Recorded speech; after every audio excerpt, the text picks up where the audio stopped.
Hello Mark, I'm Vicky, 邱子瑜, and my student number is SO341016, and I'm a sophomore at NCUE.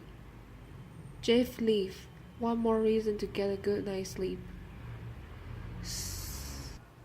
Sleep is something we spend about a third of our lives doing, but do any of us really understand what it's all about? 2,000 years ago, Galen, one of the most prominent medical researchers of the ancient world, proposed that while we're awake, our brain motive force, its juice, will flow out to all the other parts of body, animating them by leaving the brain all dried up. And he thought that when we sleep, all this moisture that filled the rest of the body will come rushing back, rehydrating the brain and refreshing the mind. Now, this sounds completely ridiculous to us. No, but Galen was simply trying to explain something about sleep that we all deal with every day. See, we all know based on our own experience that when you sleep, it clears your mind, and when you don't sleep, it leaves your mind murky. But while we know a great deal more about sleep now than when Galen was around, we still haven't understand why it is that sleep, of all of our activities, has an incredible restorative function for the mind. So today I want to tell you about some recent research that may shed new light on this question. We found that sleep may actually be a kind of elegant design solution to some of the brain's most basic needs, a unique way that the brain meets the high demands and the narrow margins that set it apart from all the other organs of the body. So almost all the biology that we observe can be thought of as a series of problems and their corresponding solutions. And the first problem that every organ must solve is a continuous supply of nutrients to fuel all those cells of the body. In a brain, that is especially critical. Its intense electrical activity uses up a quarter of the body's entire energy supply, even though the brain accounts for only about 2% of the body's mass. So the calculatory system solves the nutrient delivery problem by sending blood vessels to supply nutrients and oxygen to every corner of our body. You can actually see into this video here. Here we're imaging blood vessels in the brain of a living mouse. The blood vessels form the complex network that fills the entire brain volume. They start at the surface of the brain, and then they dive down into the tissue itself. And as they spread out, they supply nutrients and oxygen to each and every cell in the brain. Now, just as every cell requires nutrients to fill it, every cell also produces waste as a byproduct, and the clearance of the waste is a second basic problem that each organ has to solve. The diagram shows the body's sympathetic system, which has evolved to meet this need. It's a second parallel network of vessels that extends throughout the body. It takes up proteins and other waste from the spaces between the cells.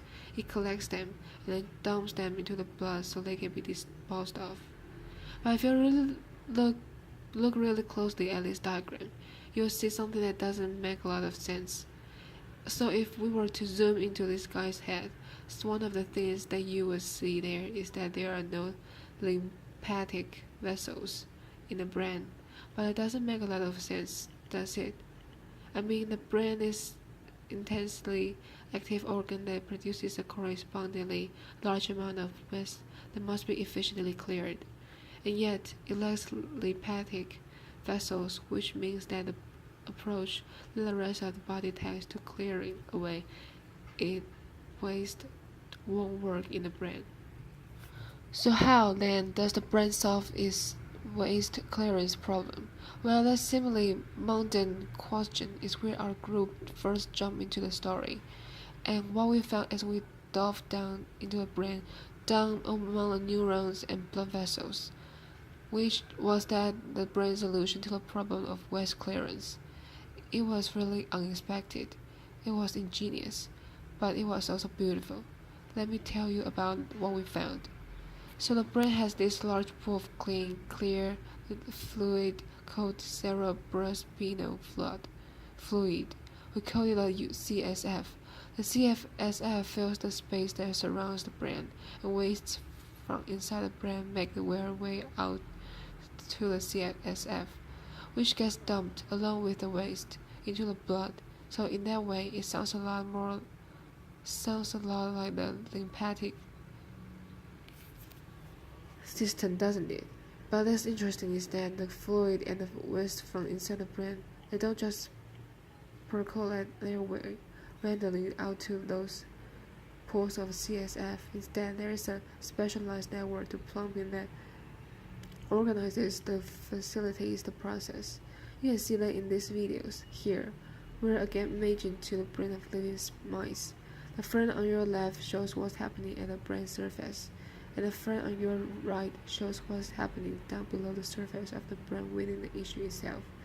We've labeled the blood vessels in red, and the CSF that surrounding the brain will be in green. Now, what was surprising to us was that the fluid on the outside of the brain, it didn't stay on the outside. Instead, the CSF was pumped back into and through the brain along the outside of the blood vessels, and as it flushed down into the brain cell along the outsides of these vessels, it was actually helping to clear the waste from the spaces between the brain cells. If you think about it, using the outside of these blood vessels, like this is a really clever design solution, because the brain is enclosed a rigid skull and is packed full of cells, so there is no extra space inside it for the whole second set of vessels like the lymphatic system. Yet the blood vessels, they extend from the surface of the brain down to reach every single cell in the brain, which means that fluid that's traveling along the outside of these vessels can get easy access to the entire brain's volume. So it's actually this really clever way to repurpose one set of vessels, the blood vessels, to take over and replace the function of the second set of vessels, the lymphatic vessels, to make it so you don't need them. And what's amazing is that no other organ has quite this approach to clearing away the waste from between its cells. This is a solution that is entirely unique to the brain.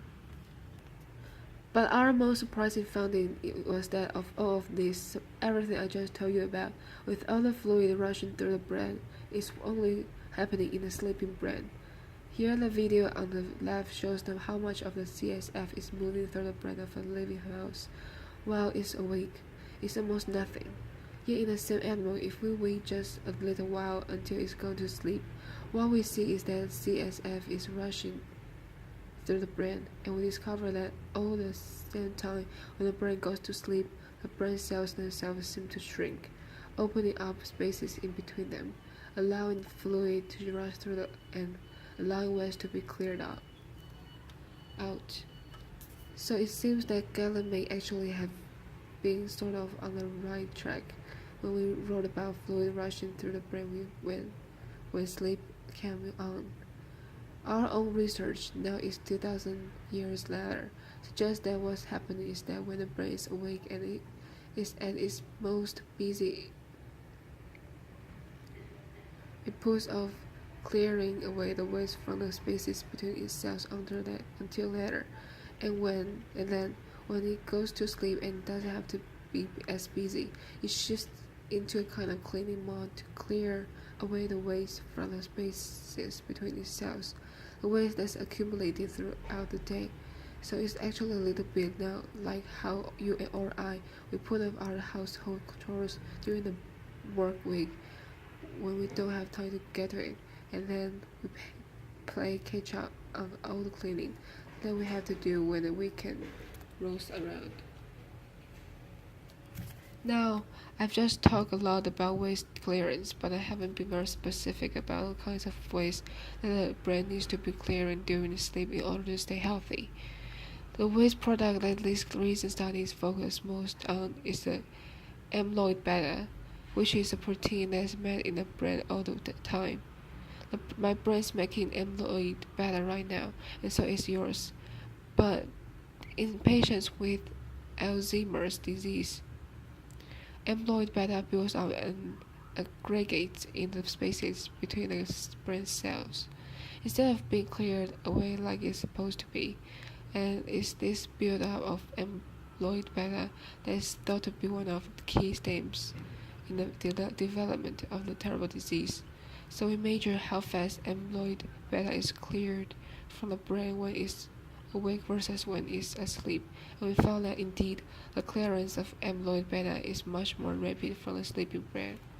So if sleep then is a part of the brain's solution to the problem of waste clearance, then this may dramatically change how we think about the relationship between sleep, amyloid beta, and Alzheimer's disease. The series of recent clinical studies suggest that among patients who haven't yet developed Alzheimer's disease, worsening sleep quality and sleep duration are associated with a greater amount of amyloid beta building up in the brain. While it's important to point out that these studies don't prove that lack of sleep or poor sleep caused Alzheimer's disease, they do suggest that the failure of the brain to keep its house clean by clearing away waste like amyloid beta may contribute to the development of conditions like Alzheimer's. So what this new research tells us then is that the one thing that all of you already know about sleep. Let even Galen understood about sleep, and it refreshes and clears the mind may actually be a big part of what sleep is all about. See, you and we go to sleep every single night, but our brains, they never rest. While our brain is still and our mind is off working in dreams somewhere, the elegant machinery of the brain is quietly hard at work cleaning and maintaining this unimaginably complex machine.